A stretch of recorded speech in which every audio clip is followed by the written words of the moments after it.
is palette 1, and it is a nighttime smoky eye. I cannot wait to share how I achieved my overall look. Before we get started, I have a couple of quick tips for you. Here we go. First, you want to make sure that when you do your eyes, you have a blank canvas. I know a lot of us are in this habit of putting our foundation on first, but let me tell you, if you don't put on your foundation first, you can go to town with your eyes, do the cleanup after, and then once your eyes look amazing and how you want them to look, then you do a little cleanup, put your foundation on, and you proceed. The next tip, you have to have great tools. You have to. If you want to have great looking eyeshadow, you have to have great brushes. Definitely must have a good blending brush. A lot of times I'll have two on hand because I use one for application and another one to blend. Another brush that I highly recommend would be one that has a nice angle on it, which you can use for the corner areas and then also to line. And then this also has a nice short end on it where you can get a little bit more stippling in there so that it's easy and more precise as far as your placement. Now, with all that out of the way, let's get started. Another thing that you might want to have on hand is eye primer. Eye primer is amazing because what it also does is it intensifies your color. So I make sure that I use a primer, especially when I want to do a nice, sexy, darker, smoky nighttime eye. First, we are going to get started with the shade Forthright. Now, what I'm going to do is I'm going to be covering the entire bottom part of my lid, and as you can see, I have precise placement and exactly where I want it to fall. Now once again, because we have a clean palette and we're going to be blending towards the end, you don't want to be afraid with where you are putting the eyeshadow per se so much, because you're going to be blending and you just want to have fun, because if you try to be perfect with this, you're just going to want to throw the brush and give up. So with a nighttime look, I like to go darker on the bottom and then I lighten my way up.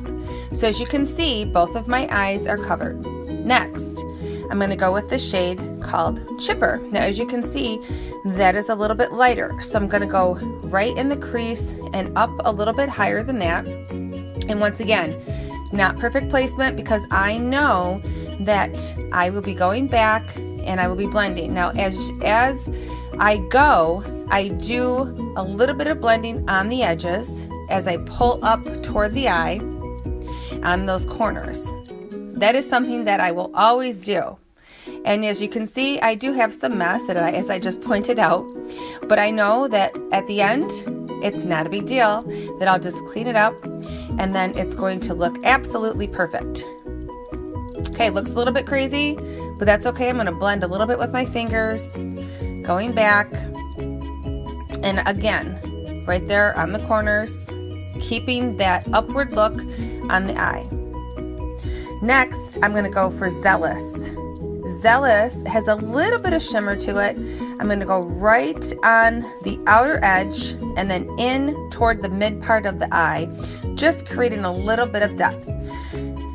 Now again, as you can see, as I go, I am just creating a shape, and then I know as I blend that I will be getting the desired look that I want.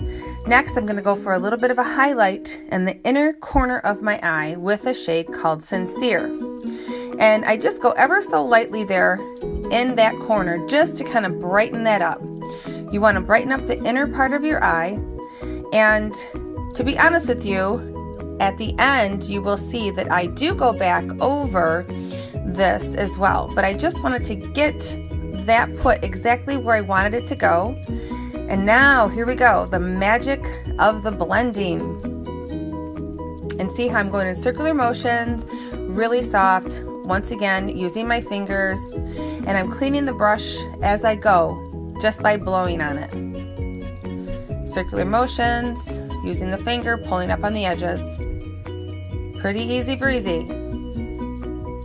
Now, I'm going to go back and add a little bit more color because once again, eyeshadow is all about layering. You start with your basics and then you go back, reevaluate, and decide where you need to add more color. So I felt that I wanted a little bit more depth in my crease, so I went back, added a little bit more darkness right there.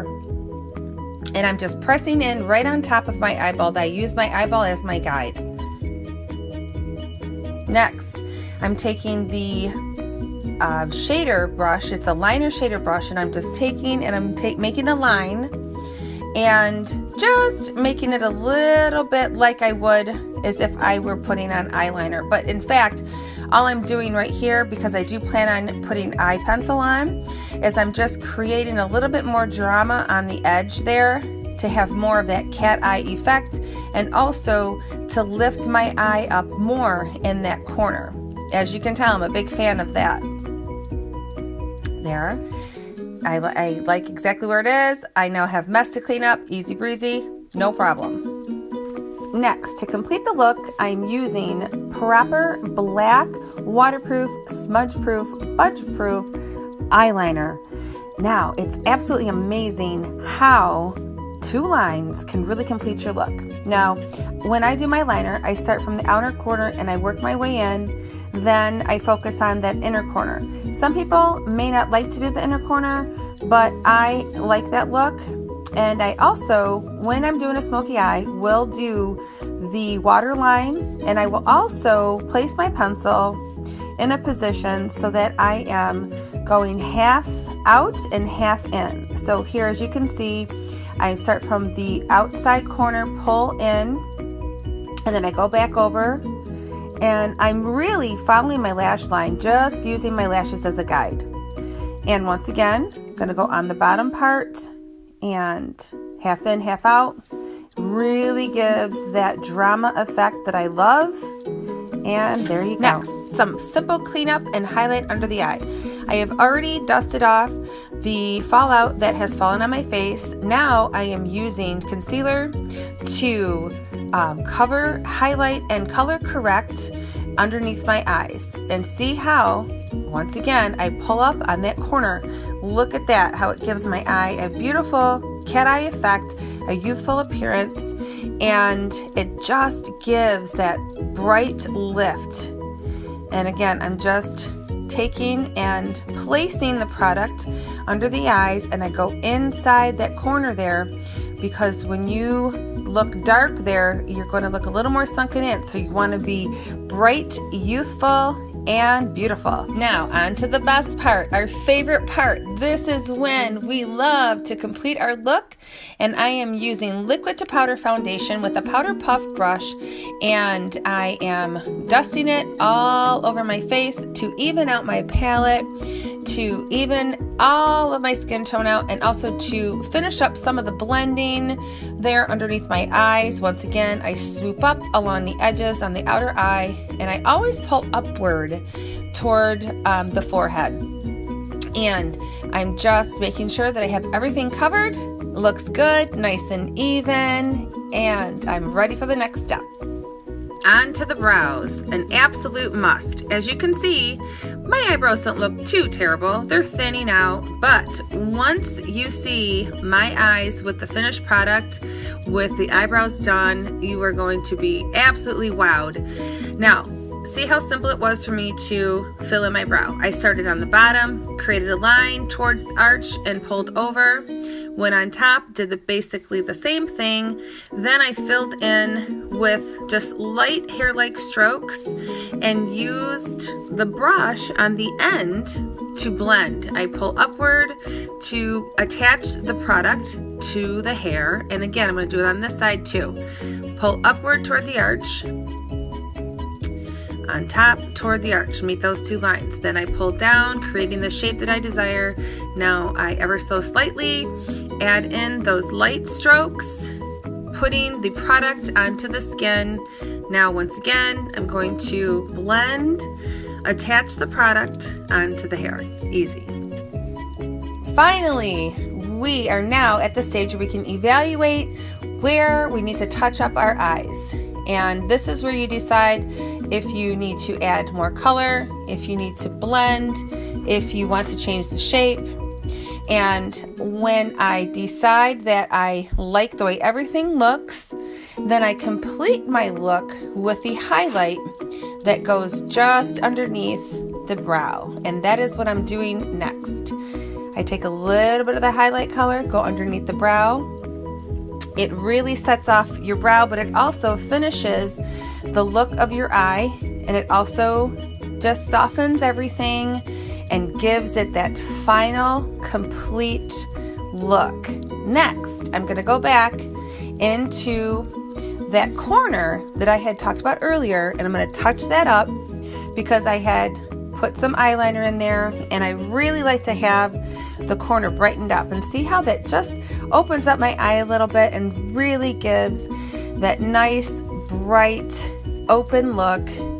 And there we go, all done. Now that the eyeshadow is complete and I love the way that it looks, I just finish off by applying a light layer of mascara. Now you can go as dramatic with your mascara as you would like, or as simple as you would like. I personally like to put the most of my mascara on the tips, and I also like to put some on the bottom.